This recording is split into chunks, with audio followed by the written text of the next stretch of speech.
জামাত শিবির রাজাকার।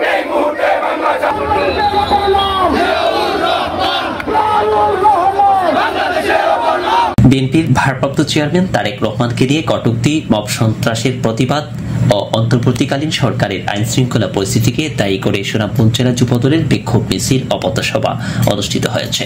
বৃহস্পতিবার শহরের পুরাতন বাস স্টেশন এলাকায় দলীয় কার্যালয়ের সামনে থেকে বিক্ষোভ মিছিল শুরু করে আলফাতুদ্দিন স্কয়ারে পথসভায় বাংলাদেশ জাতীয়তাবাদী যুবদল সুনামগঞ্জ জেলা শাখার ভারপ্রাপ্ত সভাপতি আমিনুর রশিদ বলেন, দীর্ঘ 16 বছর বাংলাদেশ জাতীয়তাবাদী শক্তির আন্দোলনের ফলে ছাত্র জনতার গণ অভ্যুত্থানের মাধ্যমে এই স্বৈরাচার খুনিয়াপনা ভারতে পালিয়ে গেছে। সোনালী জাতীয় বন্ধুরা আমার, একটি অন্তর্বর্তীকালীন সরকার এই দেশে আছে।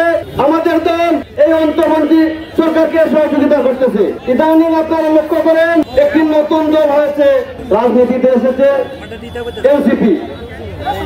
আমাদের দলের নেতৃবৃন্দ তাদেরকে স্বাগত জানিয়েছে, কিন্তু বড় বড় কথা বললে হবে না। আপনাদেরকে জানিয়ে দিতে চাই, বড় বড় কথা বন্ধ করেন, না হলে জাতীয়তাবাদী যুবদল প্রতিরোধের জন্য যথেষ্ট। আরেকটি দল আছে বন্ধুরা, আপনারা জানেন, স্বাধীনতা যুদ্ধে রাজাকারের ভূমিকা পালন করেছে। তারা হানাদার বাহিনীকে বাড়িতে বাড়িতে নিয়ে দিয়েছে। আপনারা সাবধান হয়ে যান। আরেকটি চক্র আছে, উনি হাসিনার সাথে ইলেকশন করেছেন হাত পাকা নিয়ে। ধারাবাহিক বক্তব্যে জাতীয়তাবাদী যুবদল সুনামগঞ্জ জেলা শাখার সাধারণ সম্পাদক অ্যাডভোকেট মামুনুর রশিদ কয়েস মব সন্ত্রাসের মাধ্যমে পাথর দিয়ে মৃত্যু নিশ্চিতকারী খুনিদের কঠোর আইনগত ব্যবস্থার দাবি জানিয়ে বলে, আজকে এই বিক্ষোভ কর্মসূচি 4টি কারণে। একটি হলো টাকার লুটে সোহাগ হত্যার বিচার করতে হবে। 2 নম্বর হলো এই অন্তর্বর্তী সরকারের নির্লজ্জতার কারণে আইন শৃঙ্খলার অবনতি হয়েছে বাইরে আমার। 3 নম্বর হলো গণতন্ত্রের স্বপ্নদ্রষ্টা তারেক রহমানকে নিয়ে জামাত শিবির কটূক্তি করেছে বাইরে আমার।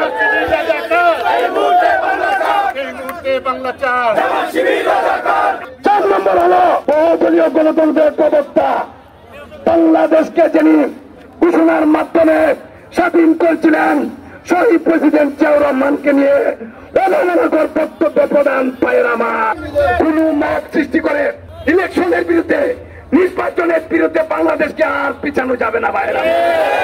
অবিলম্বে অন্তর্বর্তী সরকারের কাছে আমাদের আবেদন, আইন শৃঙ্খলা নিয়ন্ত্রণ করে তারেক রহমানের সাথে যেভাবে আলোচনা করছেন সেভাবে ইলেকশন ঘোষণা করতে হবে।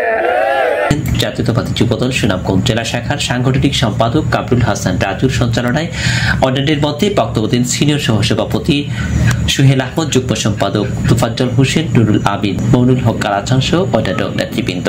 কর্মসূচিতে জেলা উপজেলা ও ইউনিয়ন পৌর কমিটির যুবদল নেতাকর্মীগণ উপস্থিত ছিলেন। এই অন্তর্বর্তী সরকারের নির্লিপ্ততায় দেশের আইন শৃঙ্খলা অবস্থা খুবই অবনতি। তাই দেশের প্রত্যেকটা সেক্টরে এই সরকারের নির্লিপ্ততায় আজকে আমরা দেশের জনগণের জান মাল নিরাপত্তাহীনতায় পড়েছে।